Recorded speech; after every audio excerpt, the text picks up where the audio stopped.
Los cuatro jinetes del Apocalipsis.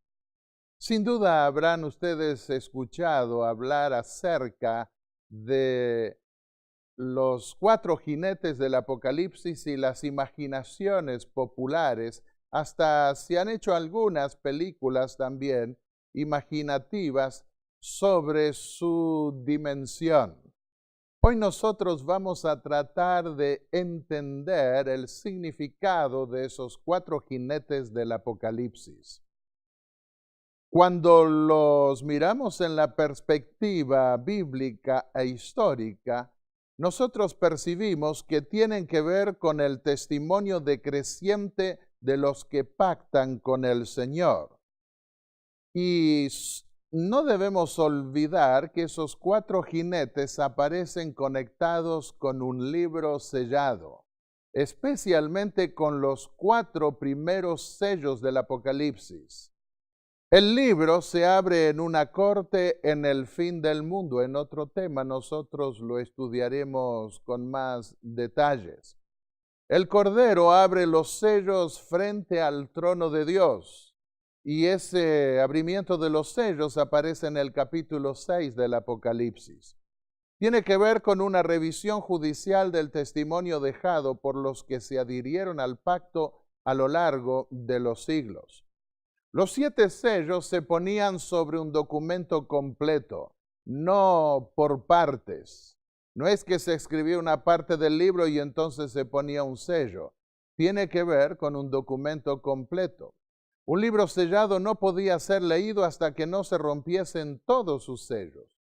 Juan ve el contenido de los sellos de los que pactaron con el Señor, no con el contenido mismo del libro. Pero no vamos a entrar en estos detalles que son el objeto principal de un estudio posterior. En Apocalipsis 6:1 se habla del momento en que el Cordero abre el primer sello y mira y ve una de las 4 criaturas decir con voz de trueno, ven. Podemos preguntarnos, ¿se tratará de una revelación del futuro o una revisión anticipada del pasado? Creo que se trata de una revisión del testimonio que dieron en la tierra los que pactaron con Dios para recibir la herencia. Ese es el contexto que nosotros percibimos cuando miramos toda esta sección unida del Apocalipsis. Y tiene que ver con una revisión de los que pactaron con Dios para recibir la herencia. La corte final del cielo puede ver de un pantallazo cómo, a pesar de su degradación, el testimonio de la palabra de Dios venció al final con el testimonio de los 144,000. ¿Quiénes son los herederos del nuevo pacto? Hay un primer pacto del cual nos habla el apóstol en la epístola a los Hebreos y un nuevo pacto. En Hebreos el capítulo 9, el versículo 15 dice, por eso Cristo es mediador de un nuevo pacto, para que los llamados reciban la herencia eterna prometida, ahora que Él ha muerto para liberarlos de los pecados cometidos bajo el primer pacto. Así podemos ver, hay un primer pacto y un nuevo pacto. Y después que los judíos rechazaron a Cristo, Dios abrió un pacto con un nuevo Israel. ¿Y qué es lo que nosotros vemos en aquellos que pactan? Los que salen a predicar el Evangelio, los que a lo largo de los siglos toman el testimonio de la palabra de Dios. Vemos que el cristianismo fue cambiando de color. ¿A qué representan los jinetes? Porque los primeros 4 sellos muestran a jinetes. Los jinetes representan a los príncipes. Un contraste que vio el rey Salomón en Eclesiastés 10 y el versículo 7 es haber visto a veces a esclavos montar a caballos, algo inusual, y a príncipes andar a pie como esclavos. De manera que los jinetes representan a los príncipes de la iglesia, a líderes de la iglesia en los distintos periodos de el desarrollo de la fe cristiana. En Esther, el libro de Esther, el capítulo 6, los versículos 6 al 9, dice que al hombre a quien el rey desea honrar, traigan el caballo en que el rey cabalga, llévenlo en el caballo por la plaza de la ciudad. Los reyes montaban caballos. Los príncipes de la iglesia están representados así en la ofensiva del evangelio cuando avanzó en el mundo pagano y se fue extendiendo en general en nuestro planeta. Miremos un poco más lo que significan los sellos. Cuando el escriba Esdras leyó la ley delante del pueblo al volver de Babilonia, de la cautividad, dijo lo siguiente en Nehemías 9:38, hacemos un pacto por escrito a ser fieles a Dios, después de haber leído el libro de la ley. Y los sellan nuestros príncipes, levitas y nuestros sacerdotes. Y el resto del pueblo se unió con sus hermanos y principales y entraron en una promesa y un juramento de que andarían en la ley de Dios. Aquí nosotros vemos que los príncipes de la iglesia firman, sellan sobre el libro del pacto el deseo de ser fieles a Dios, haciendo un pacto solemne de fidelidad a Dios conforme a las prescripciones de ese libro de la ley. Y el pueblo acompañó a esos líderes que, para fortalecer ese concepto de liderazgo, aparecen representados en los sellos del Apocalipsis como jinetes montando a caballo. Las iglesias son mensajes de Cristo a los que luchan por ser fieles para que puedan triunfar y ser aprobados en el juicio. Eso lo vimos en un mensaje anterior. Pero en los sellos no hay exhortaciones ni mensajes. Simplemente vemos una revisión de la estampa dejada por los que invocaron el pacto divino en el reclamo de la herencia prometida. Mientras que los mensajes a las iglesias anteceden al juicio, los sellos revisan en el juicio el testimonio de los que reclamaron la herencia prometida en la historia del cristianismo. Veamos el primer jinete, el primer sello. Miré, dijo el apóstol, y vi un caballo blanco. Aquí se muestra una batalla espiritual, la ofensiva evangélica. En Apocalipsis 6:2 se nos dice, el jinete llevaba un arco y se le dio una corona y salió como vencedor para seguir venciendo. Un arco. Así se describe al Mesías de Israel en la antigüedad, en referencia al rey David. Nosotros encontramos esto en el Salmo 45, los versículos 3 al 5. Ciñe tu espada a tu cintura, oh valiente, con tu gloria y majestad. En tu gloria cabalga victoriosamente a favor de la verdad. Que tus agudas flechas atraviesen el corazón de los enemigos del rey y que caigan las naciones a tus pies. Esto se dio literalmente cuando David debió conquistar territorios y traer reposo a su pueblo. Pero ahora en la dispensación cristiana, en el Nuevo Testamento, nosotros vemos que se trata de una conquista espiritual, una batalla espiritual, no carnal, no literal. Y vemos también que este primer sello y este primer jinete representa a los que salieron a proclamar el evangelio en el primer siglo, a los mismos apóstoles. Y Cristo es visto en los que proclaman el evangelio. Dice Gálatas 2:20, he sido crucificado con Cristo y ya no vivo yo, sino que Cristo vive en mí. Lo que ahora vivo en el cuerpo, lo vivo por la fe en el Hijo de Dios, quien me amó y dio su vida por mí. Por eso en el primer jinete se puede ver a Cristo. El color blanco es un color de símbolo de pureza. Y el hecho de que tiene este jinete un arco muestra la lucha del cristiano que describió el apóstol Pablo. En Efesios 6, los versículos 11 al 12 dicen: póngase toda la armadura de Dios para que puedan hacer frente a las artimañas del diablo. Porque nuestra lucha no es contra carne ni sangre, sino contra poderes, contra autoridades, contra potestades que dominan este mundo de tinieblas, contra fuerzas espirituales de maldad en las regiones celestiales.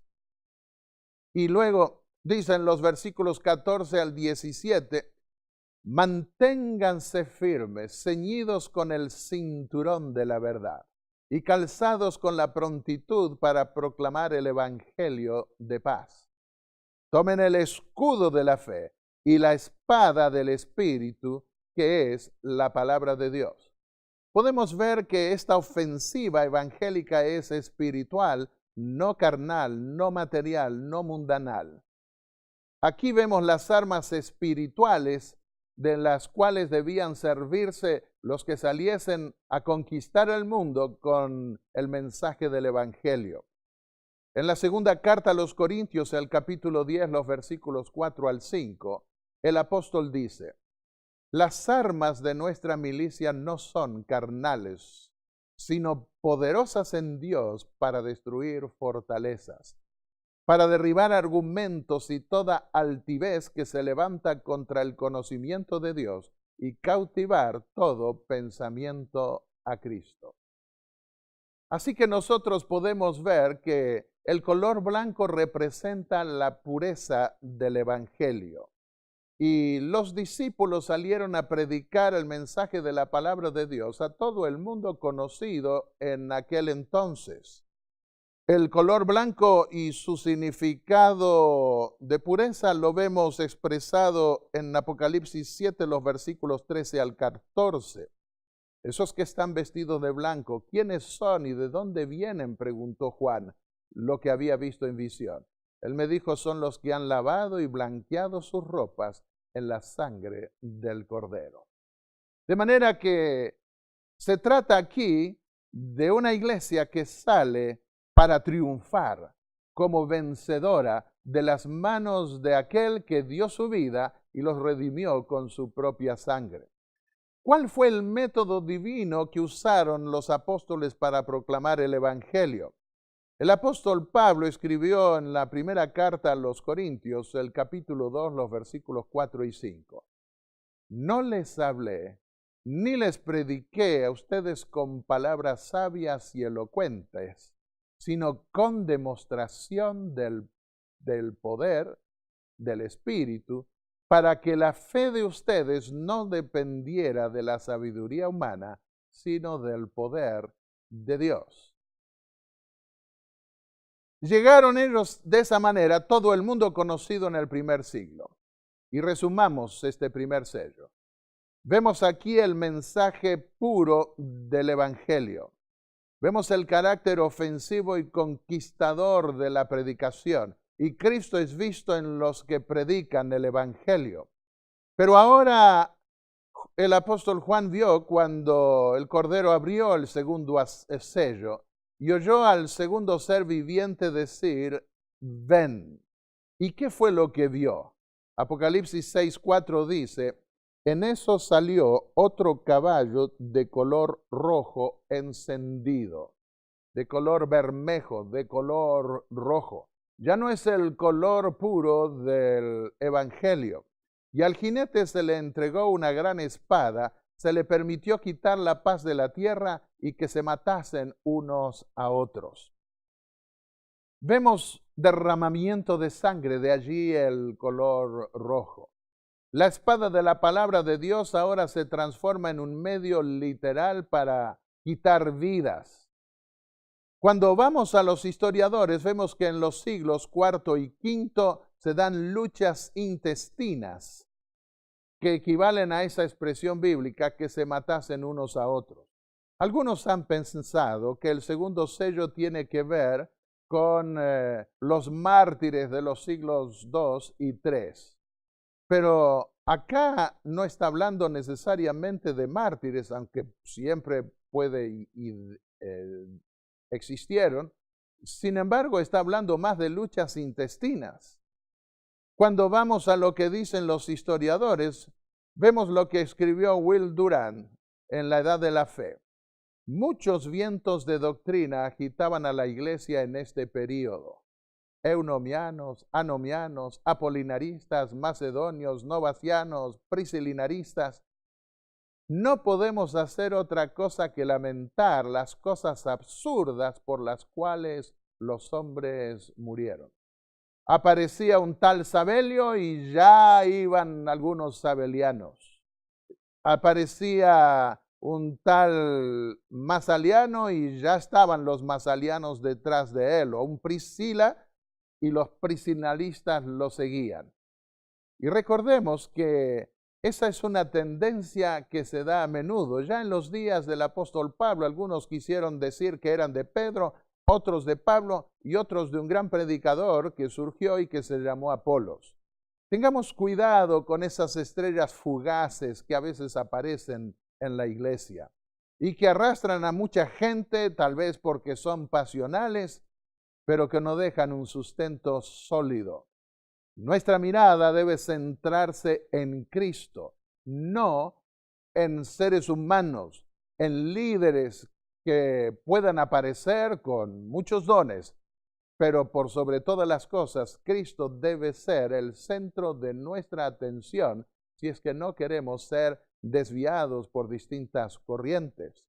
Y otros movimientos de aquella época que habían venido de un poquito antes, como los maniqueos, los donatistas, pelagianos, nestorianos, monofisitas, arrianos, se desarrollaron más todavía en esta época. Y hubo guerras, hubo peleas por estos distintos conceptos. Por ejemplo, para que tengan ideas de las cosas ridículas por las cuales pelearon, o cosas insignificantes. El diablo es especialista en distraer la atención de la iglesia por cosas menores. Había un predicador que bautizaba a muchas personas y de repente caía en pecado, y los que habían sido bautizados con él, creían algunos, debían ser bautizados de nuevo, pero otros decían no, el bautismo de todas maneras sirvió porque ellos lo hicieron con toda la buena fe. Y por eso se mataban. Y así se fue perdiendo ese carácter puro del evangelio, se fue degradando. Otra de las razones de la pelea, de las peleas que se daban, es que había 5 sedes en el cristianismo para los siglos IV y V. Esas sedes nosotros las conocemos como la de Roma, la de Constantinopla, la de Efeso, la de Antioquía y la de Alejandría. Esos eran los principales centros del cristianismo. Y cuando estas crisis aparecían, estas confrontaciones teológicas aparecían, el obispo de Roma, por estar en la capital del imperio, pensaba a veces que podía interferir en las peleas o discusiones de los otros obispados. Y los otros consideraban que el obispo de Roma no tenía nada que hacer allí, que debía mantener su jurisdicción y ejercer su autoridad allí donde vivía. Y eso llevaba a peleas. En la lucha por la supremacía del obispo de Roma, nos dice Will Durant en La Edad de la Fe, probablemente más cristianos fueron degollados por cristianos en estos 2 años, se refiere a los años 342 y 343, que en todas las persecuciones que los paganos hicieron de los cristianos en la historia de Roma. Pueden imaginarse solo en 2 años las masacres que se hicieron en esas peleas por cosas de menor importancia. Pero en este aspecto que tiene que ver sobre quién era la autoridad principal en la iglesia, debemos considerar el trasfondo. Jesús nombró apóstoles, Marcos 3:14. Y los apóstoles nombraron a pastores o ancianos. En 1 Timoteo 5:17, Tito 1:5, Efesios 4:11, etc. nosotros vemos que ellos nombraron ancianos para dirigir la iglesia o pastores. Pero el único sucesor del Hijo de Dios iba a ser el Espíritu Santo. Jesús lo dijo en San Juan 14, 16 al 17 y el versículo 26. Yo le pediré al Padre y Él les dará otro consolador para que los acompañe siempre, el Espíritu de verdad. El Espíritu Santo, a quien el Padre enviará en mi nombre, les enseñará todas las cosas y les hará recordar lo que les he dicho. Pero al comenzar a pelearse entre ellos, los mismos cristianos, el Espíritu de Dios no podía bendecir ese espíritu, esa actitud, y comenzó a retirarse, y eso empeoró la situación. Jesús es la roca o piedra de la iglesia. Dice Mateo 16, 18, dijo Jesús a Pedro, tú eres Pedro. Petro significa piedrita. Y sobre esta piedra, piedra, roca, sobre esta roca que tú confesaste, Pedro había confesado, tú eres el Hijo de Dios. Sobre esta roca, que es Cristo mismo, edificaré mi iglesia.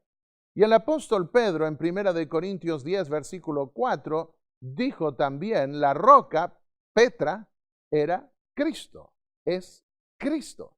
Él no se consideró esa roca sobre la cual se cimenta la iglesia, porque el único fundamento de la iglesia es Cristo, más el testimonio de los apóstoles.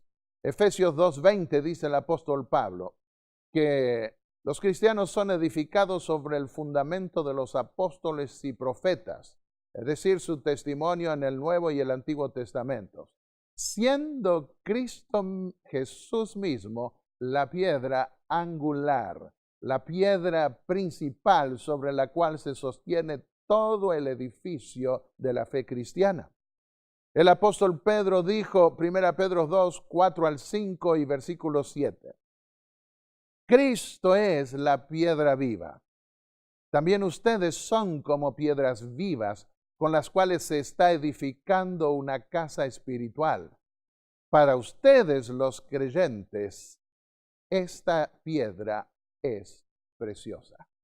La roca, la piedra sobre la cual se funda la iglesia de Cristo no es Pedro, es Jesús mismo. Eso es lo que nos enseña la palabra de Dios. Jesús además es la cabeza. Dice Efesios 1:22, Dios sometió todas las cosas al dominio de Cristo y lo dio como cabeza de todo a la iglesia. Nadie puede subirse al podio de la iglesia y pretender que Él es la cabeza, usurpando ese lugar y esa función que le corresponde solamente a Cristo. ¿Y en qué consisten las llaves? Porque Jesús le dio a Pedro y después a los discípulos también las llaves del reino. Las llaves son un símbolo de la palabra de Dios. En Lucas 11:52 dijo Jesús, ay de ustedes, refiriéndose a los fariseos, expertos en la ley, porque se han adueñado de la llave del conocimiento. Ustedes mismos no han entrado y a los que querían entrar les han cerrado el paso. La palabra de Dios es la que nos da el conocimiento para formar parte del reino de Dios. El libro que aparece sellado en el Apocalipsis, la palabra de Dios, es nuestro documento de herencia. Cuando se está de acuerdo con la palabra de Dios, todo lo que la iglesia ate o desate se cumple en el cielo. Pero para ello tiene que estar de acuerdo con la palabra de Dios. La iglesia no es infalible. Puede errar y de hecho cometió errores y el mismo apóstol Pedro cometió errores. Por eso dijo Jesús, Mateo 18:18, les aseguro que todo lo que ustedes aten en la tierra será atado en el cielo y todo lo que desaten en la tierra será desatado en el cielo. Pero con la llave de la palabra de Dios, cuando se cuenta con el testimonio fidedigno de la palabra de Dios, entonces eso se cumplirá. En esta parte del cristianismo la iglesia se paganiza. Dice el historiador Will Durant, un historiador católico romano, que en la época del emperador Constantino, una adoración de los santos reemplazó el culto de los dioses paganos. A las estatuas de Isis y Horus les pusieron los nombres de María y Jesús, lo que vimos hasta con cuadros en un mensaje anterior. La Lupercalia romana y la fiesta de la purificación de Isis pasó a ser la fiesta de la Natividad. La Saturnalia fue reemplazada por la celebración de Navidad, la Floralia por Pentecostés, un antiguo festival de los muertos por el Día de Todas las Almas, la resurrección de Atis por la resurrección de Cristo. Los altares paganos fueron rededicados a héroes cristianos. Incienso, luces, flores, procesiones, vestidos, himnos que habían agradado al pueblo en los viejos cultos, fueron domesticados en el ritual de la iglesia, y la tosca matanza de una víctima viviente fue sublimada en el sacrificio espiritual de la misa. Will Durant, The Age of Faith, página 75. Bueno, San Agustín en el siglo V decía: no tratemos los santos como dioses. No deseamos imitar a los paganos que adoran a los muertos. No les construyamos templos ni les levantemos altares, sino que con sus reliquias levantemos un altar al único Dios. Ahora yo les quiero hacer una pregunta. En el primer sello que revela la pureza del Evangelio hubo una confrontación. El apóstol Pablo y el apóstol Pedro tuvieron una confrontación. Había una disensión entre los judíos y los conversos de entre los griegos o de los gentiles. Y el apóstol Pablo, quien fue llamado por Dios para ejercer un ministerio a favor de los gentiles, de los no judíos, se confrontó con Pedro y dijo, él escribió en Gálatas 2, versículos 11 al 14 en esa epístola: cuando Pedro fue a Antioquía, le eché en cara, Pablo dice eso, su comportamiento condenable. Los demás judíos se unieron a Pedro en su hipocresía y hasta el mismo Bernabé se dejó arrastrar por esa conducta hipócrita. Cuando vi que no actuaban rectamente como corresponde a la integridad del Evangelio, le dije a Pedro, delante de todos, Pablo no andaba con vueltas. Le dijo: si tú que eres judío vives como si no lo fueras, ¿por qué obligas a los gentiles a practicar el judaísmo? Ciertos rituales que habían caducado con la muerte del Hijo de Dios, con los sacrificios de Cristo. ¿Esta confrontación entre Pablo y Pedro manchó la iglesia cristiana? No. Nunca debe haber peleas. ¿No puede haber confrontaciones? Sí. Pero el problema es cómo se dan esas confrontaciones y cómo las abordamos. Los apóstoles fueron humildes, no fueron rencorosos, aceptaron la reprensión divina. Años después, el apóstol Pedro escribió de su represor, si se puede decir, por esa denuncia que le hizo en público. Segunda Pedro 3, versículos 15 al 16, Pedro dijo: nuestro querido hermano Pablo, con la sabiduría que Dios le dio en todas sus cartas, se refiere a estos mismos temas. Y comparó esas cartas de Pablo con las escrituras del Antiguo Testamento. No fue rencoroso, aceptó la reprensión divina. Y ese es uno de los problemas que nosotros encontramos hoy. Cuando una persona es confrontada en la iglesia con un error y es humano cometer errores, allí encontramos que se disgustan, se hieren y a veces hasta se van de la iglesia. Cuando recién entré al ministerio, recuerdo que fue una época especial. Parecía que todas las mujeres habían crecido de golpe porque las faldas o polleras, como dicen en Argentina, se les habían subido arriba de las rodillas. Y las hermanas, las mujeres de mayor edad, se sentían molestas. Y un día vinieron dos hermanas ancianas y me preguntaron, hay dos jovencitas de 14 y 15 años que se visten indecentemente. ¿Nos da autorización para hablarles? Bueno, nuevo en el ministerio, pensé, si le hablan estas mujeres mejor, así no tengo que hacerlo yo. A la noche vino la mamá de una de ellas con una pregunta muy intrigante. ¿Usted les dijo a fulana de tal y fulana de tal que viniera a hablarnos a nosotras por cómo nos vestíamos? Lo que habían hecho estas dos mujeres ancianas era llamar a las madres y a las hijas, y delante de las hijas les dieron a las madres también un repunte de lo más salpicado, de lo más picante. Así que se sintieron heridas. Bueno, cuando supe de la otra mujer que tenía ciertos problemas psiquiátricos, me dije, ¿qué situación podrá darse? Y fui a verla.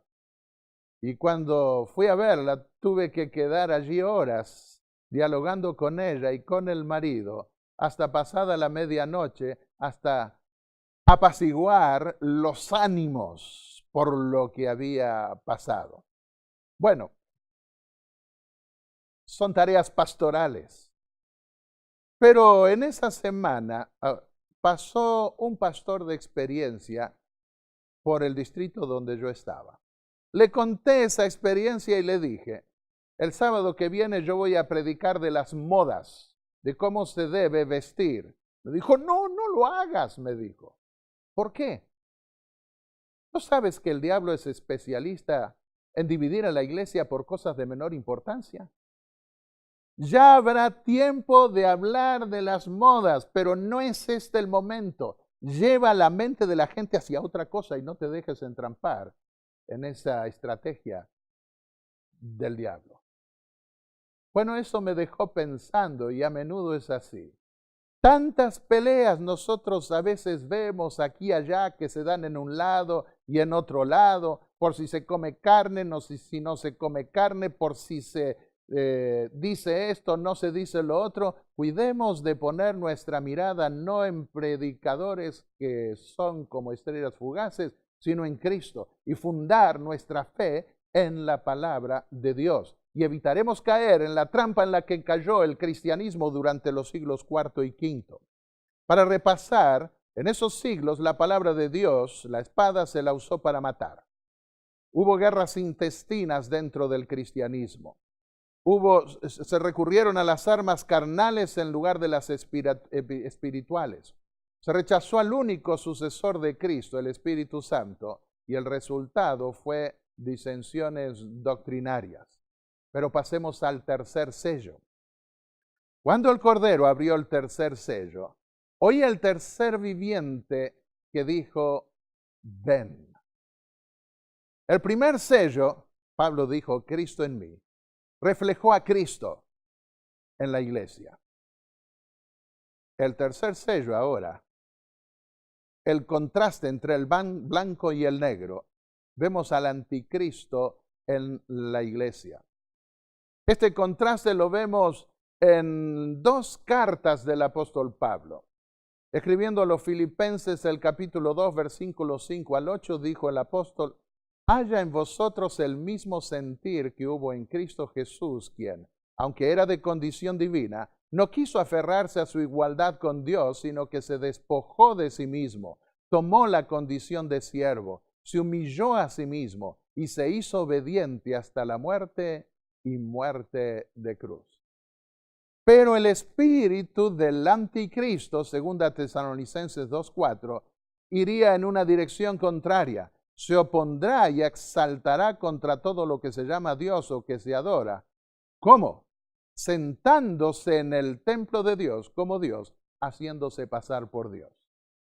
Por un lado vemos a Cristo que era Dios, Emmanuel, Dios con nosotros.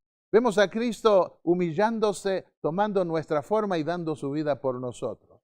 Por el otro vemos a alguien que no es Dios y que quiere hacerse pasar por Dios, quiere elevarse de una forma impostora. En el siglo VI, nosotros vemos la supremacía del obispo de Roma, que se establece, como veremos en otra conferencia, gracias al respaldo, al espaldarazo que recibió del emperador romano de Oriente, Justiniano. El historiador belga Pirenne escribió acerca de este siglo, en una historia universal. El Papa se apresta a asumir en el siglo VI el puesto que antaño ocupaba el emperador. La autoridad pasa de la esfera temporal a la espiritual y se hace teocrática.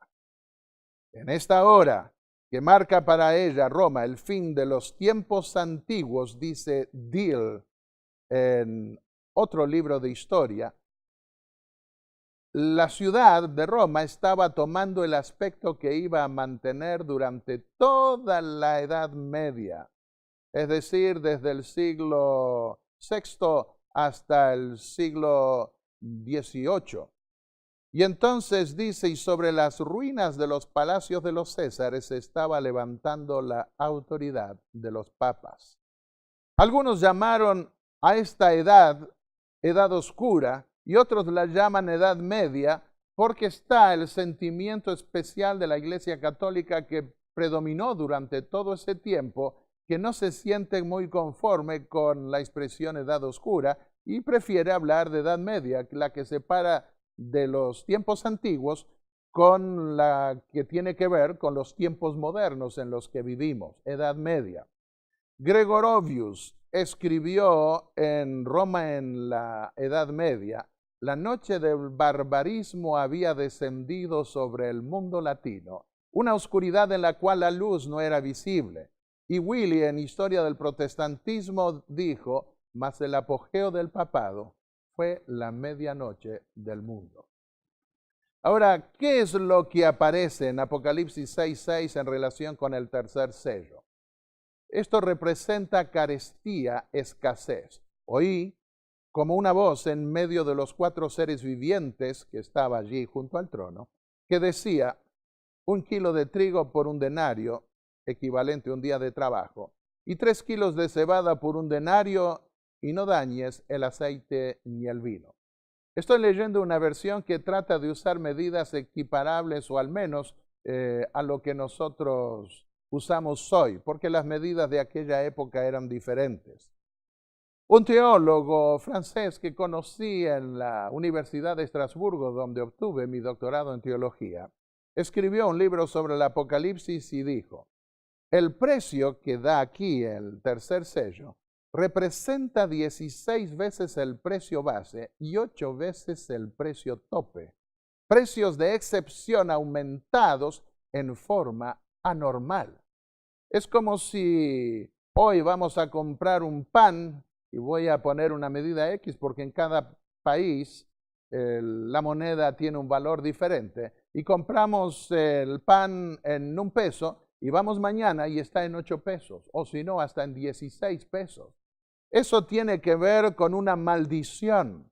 En el antiguo Israel vemos que hay una maldición divina por explotación y fraude. Uno de los pasajes, Amós 8, 4 al 6, dice: oigan esto los que pisotean a los necesitados y exterminan a los pobres de la tierra. Buscan achicar la medida y aumentar el precio, falsear las balanzas y vender los desechos del trigo. Y aquí este jinete vestido ahora de negro aparece con una balanza en la mano, lo que lo muestra como justiciero explotando a la gente. En Miqueas 6, versículos 10 al 11, habla también de balanza falsa y pesas engañosas, etc.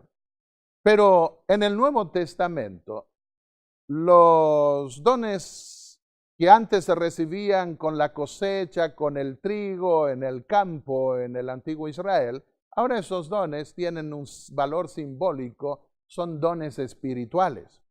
En el capítulo 2 del libro de los Hechos, página 38, dice el apóstol que escribió esto: arrepiéntanse, dice el apóstol Pedro, y bautícese cada uno de ustedes en el nombre de Jesucristo para perdón de sus pecados, y recibirán el don del Espíritu Santo. El Espíritu Santo es el don que Cristo da a la iglesia y que trae en su estela todos los demás dones. La primera Epístola a los Corintios, capítulos 1, 5 y 7, Dice allí, unidos a Cristo, ustedes se han llenado de toda riqueza, tanto en palabra como en conocimiento, de modo que no les falte ningún don espiritual. Pero hubo en los días de los apóstoles un tal Simón, y de allí viene el concepto de simonía, que vio los milagros que hacían los apóstoles y quiso comprar el don de Dios por dinero. Leamos lo que dice el apóstol en Hechos 8:20. ¿Qué le dijo el apóstol Pedro a Simón el mago que quiso comprar ese don con dinero? Que tu dinero perezca contigo, porque intentaste comprar el don de Dios con dinero.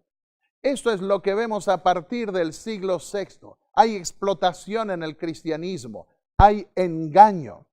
El Papa Gregorio Magno en el siglo VI fue el primer inventor de leyendas sobre el purgatorio y el infierno para convertir a los paganos supersticiosos y someter las masas. En mi libro Los sellos y las trompetas, que tengo disponibles en inglés en la actualidad, allí doy referencias a muchas de las leyendas de los cuentos que levantó.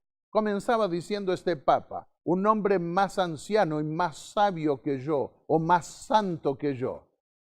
Allí él está inconscientemente dando a entender que no se puede confiar en él y quiere dar más crédito a lo que dice apoyándose en otro.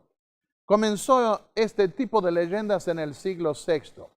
Un gran número de cuentos del purgatorio vinculaba el purgatorio primero a fumarolas, a volcanes, a lugares volcánicos donde estarían supuestamente en los baños termáticos cuidando personas que habían muerto, penando allí hasta que pudiesen ir al cielo, según la nueva creencia popular. Así se sabe hoy que el Papa Gregorio el Grande, miren ustedes, el único grande es Cristo. Ninguno de los apóstoles se consideraron así, Pedro el Grande o Pablo el Grande, ¿no? Pero se lo llamó Gregorio el Grande. Marcó el estilo de predicación de Roma de toda la Edad Media. De manera que en los siglos VI al IX vemos explotación y engaño. Ese es el recurso buscado cuando se pone a un lado la palabra de Dios y no se cuenta con el Espíritu Santo para la conversión de la gente. Otro de los inventos que se dieron fue la presunta carta de Cristo, que habría escrito porque estaban supuestamente violando el domingo, un día del cual Jesús no dijo nada con respecto al verdadero día de reposo, porque él siempre se refirió al sábado. Pero para imponer el domingo, el día del sol, como día de culto, no tenían testimonios en las Escrituras y recurrieron también a los cuentos, a las fábulas. Gregorio de Tours fue un monje, el más grande inventor de cuentos sobre maldiciones por violar supuestamente el domingo. Esa carta de Cristo habría sido escrita con su propia sangre, habría caído sobre la tumba de Pedro en Roma. Se habrían producido terribles terremotos por un día y medio. ¿Y qué decía Cristo en esa carta? Que estaba furioso porque estaban violando el domingo, el primer día de la semana. Serpientes voladoras con dientes de hierro iban a devorar el seno de las mujeres. Y así una cantidad de amenazas ridículas. Cuando llegaron con esa carta, cuando llegaron a querer imponer el domingo en algunos lugares más apartados de Europa, esa carta se hizo más numerosa con mayores amenazas. Fue, según lo que nosotros percibimos, esa carta siguió afectando a muchas personas y hasta hoy hay algunos que creen, pero la iglesia después que logró imponer el domingo como día de reposo, un falso día de reposo que no está en la Biblia, después de imponerlo, reconoció que eran una carta falsa. La donación de Constantino para quedarse con tierras y propiedades reclamadas por los príncipes y los reyes, el papado se quiso quedar como dueño de la mitad de toda Europa. Primero, nosotros vemos, había escasez, habían pestes, había muchas necesidades, morían muchos, y la iglesia requería que las tierras se pasasen a nombres de los obispos para que ellos administraran todos los bienes a los pobres. Pero cuando debían defender la nueva fe, los nuevos reyes y príncipes tenían que pagarle a los generales y entonces les quitaban tierras a los obispos. Y estos obispos se enojaron y allí inventaron la donación de Constantino. Esta es una lámina de la Edad Media que pretende que Constantino le entregó toda Roma occidental al pontificado romano. Hay 48 documentos de falsas decretales para reclamar la jurisdicción suprema del Papa sobre los príncipes y reyes europeos. Se las conoce como decretales pseudo-isidorianas. ¿Qué dice este autor católico, Will Durant, en La Edad de la Fe, página 828 en inglés? Los hombres, buenos y malos, mentían a sus hijos, cónyuges, congregaciones, enemigos, amigos, gobiernos y hasta a Dios. El hombre medieval tenía especial inclinación, dice este historiador, a fraguar documentos. Fraguó evangelios apócrifos, fraguó decretales como armas en política eclesiástica. Monjes leales fraguaron títulos para ganar concesiones o franquicias para sus monasterios. Y fraudes piadosos corrompieron textos e inventaron 1000 milagros edificantes. Yo no sé cómo pueden ser milagros inventados, cómo pueden servir para edificar, porque el verdadero edificio de la fe cristiana se basa en la verdad. Y sigue diciendo, el soborno estaba generalizado en la educación, en el comercio, en la guerra, en la religión, en el gobierno y en la ley. De esta época de la Edad Media, escribió Elena de White. Podemos ver aquí en esta diapositiva el cuadro de quienes se asustan tal vez por algún ruido que escucharon porque estaban leyendo la Biblia y podían descubrirlos y condenarlos. La Biblia fue escondida por temor a ser descubiertos. Algunos, los que la querían leer, debían esconderlas. Dice Elena de White en el libro El conflicto de los siglos, página 59, cuando las santas escrituras se suprimen y el hombre llega a considerarse como ente supremo, ¿qué otra cosa puede esperarse sino fraude, engaño y degradante iniquidad? Al ensalzarse las leyes y las tradiciones humanas, se puso de manifiesto la corrupción que resulta siempre del menosprecio de la ley de Dios. Bueno, Dios requiere que sus siervos sean honestos, 1 Timoteo 3:8, sanos en la fe, no atendiendo a fábulas ni a mandamientos de hombres que se apartan de la verdad. Eso escribió el apóstol Pablo también a su discípulo Tito, el capítulo 1, los versículos 13 al 14. Y en su segunda carta a su discípulo Timoteo, en el capítulo 4 y el versículo 2, dijo que Dios requiere que prediquen la palabra, la sana doctrina, Tito 2:1. Isaías 33, 14 al 16.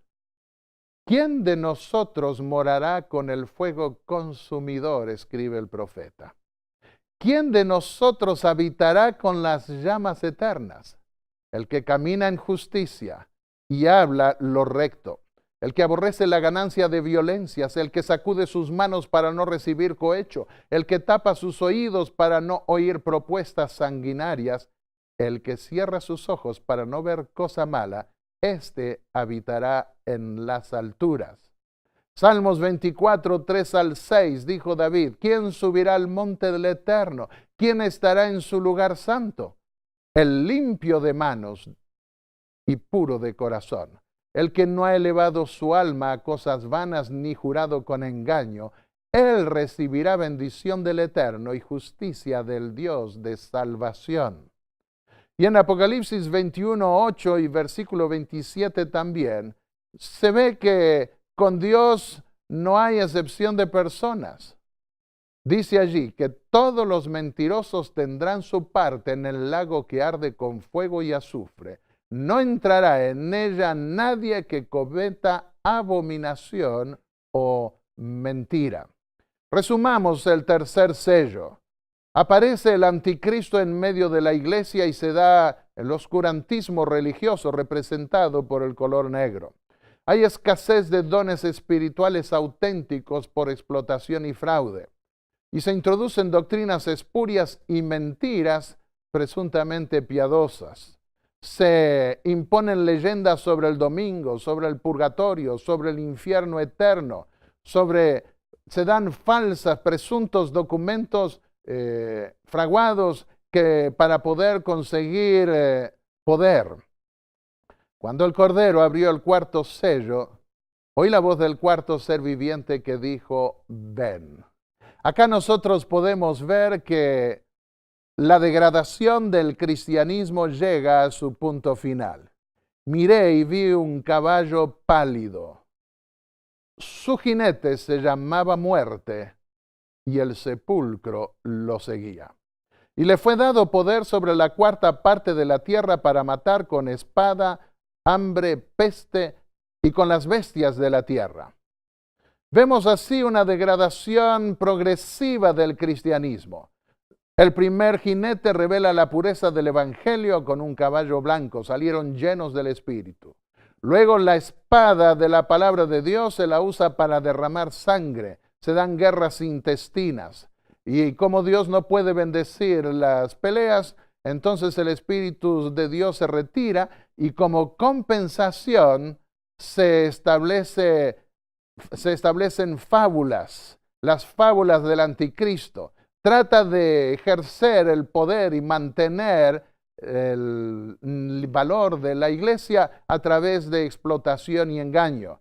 Y finalmente desemboca en el ministerio de muerte, que está al mismo tiempo representado por bestias salvajes. Las bestias salvajes son símbolo de demonios.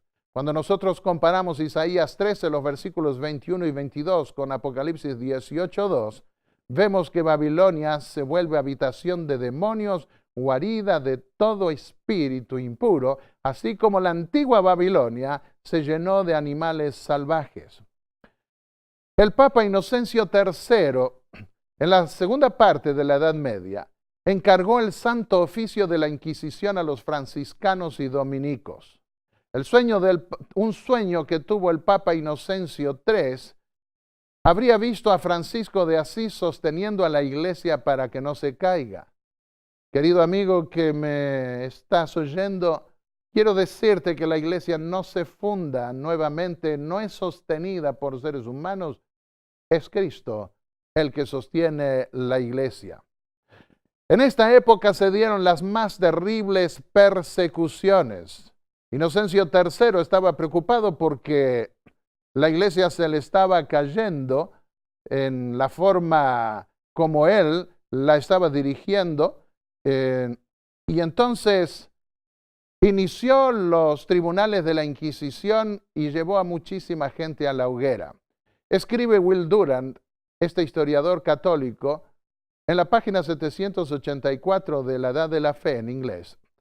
Comparado con la persecución de la herejía en Europa de 1227 a 1492, la persecución de los romanos a los cristianos en los primeros 3 siglos después de Cristo fue un procedimiento suave y humano. ¿Qué? Yo estuve en el Coliseo romano y me decían por acá pasaban las fieras que iban y devoraban a los cristianos en los primeros siglos. Y eso fue un procedimiento suave y humano comparado con las brutalidades que hizo el obispo de Roma durante esos 2 siglos que están aquí, 2 siglos y medio mencionados. Y entonces este historiador católico dice, con toda la consideración que se requiera de un historiador y se permita a un cristiano, tenemos que ubicar a la Inquisición entre las más oscuras manchas que registra la humanidad, ya que revela una ferocidad desconocida en ninguna bestia, el santo oficio de la Inquisición, como lo llamaban. Torturaron a miles, quemaron en la hoguera, no se tienen todos los registros, pero algunos hablan de las brutalidades que allí se hicieron. Pero tenemos que ir concluyendo. El cuarto jinete revela un ministerio de muerte, hoguera y masacres promovidas por obispos y papas católicos. Se desarrolló la demonología junto con la quema de brujas y el símbolo de las bestias salvajes se lo usó para quemar herejes porque las incluyeron allí. ¿Cuál sería el resultado de una degradación tal en el cristianismo? En el quinto sello no se destacan más los jinetes de la iglesia, sino los mártires. No hay más jinetes. Apocalipsis 6:9 dice, cuando él abrió el quinto sello, vi debajo del altar las almas de los que habían sido muertos por la palabra de Dios y por el testimonio que tenían. La Iglesia Católica Romana aparece aquí en esta lámina quemando a valdenses y amigos de Dios, erróneamente llamados cátaros. Apocalipsis 3:7 dice que iban a caer bajo un poder que los vencía, el anticristo medieval. Escribió Elena de White, las formas mutiladas de millones de mártires clamaban a Dios venganza contra ese poder apóstata. Alrededor de 70,000 muertos se dio con la masacre de San Bartolomé.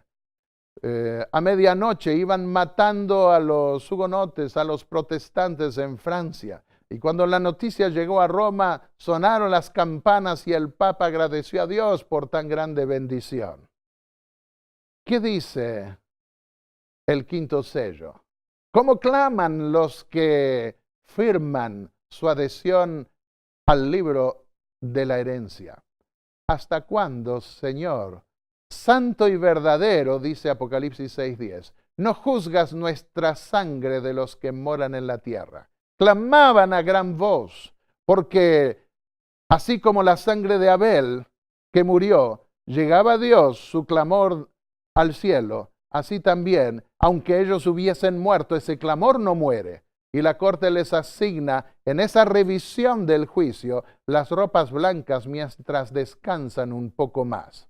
Se les dijo que descansasen un poco más hasta que se completase el número de los que también habían de ser muertos como ellos. El primer asesino de la historia fue Caín cuando mató a su hermano. Génesis 4:10 dice, el Señor le dijo, la voz de tu hermano clama a mí desde la tierra.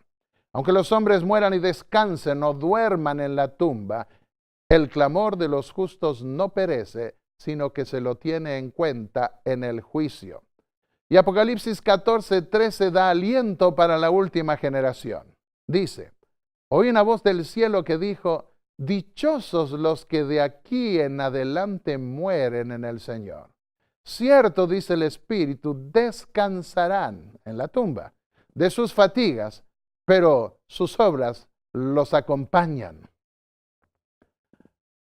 Apocalipsis 3:4 dice, andarán conmigo, dice Jesús, en ropas blancas, porque son dignos. Aunque aquí en la tierra fueron condenados, ellos son los verdaderos herederos. Aunque aquí en la tierra sufrieron como mártires, su clamor no muere, sino que llega el juicio y Dios, como Dios justo, debe responder a esos hechos. Y se les asignan ropas blancas mientras todavía descansan hasta el día en que esas ropas las recibirán oficialmente al entrar en las mansiones eternas, en ese reino eterno.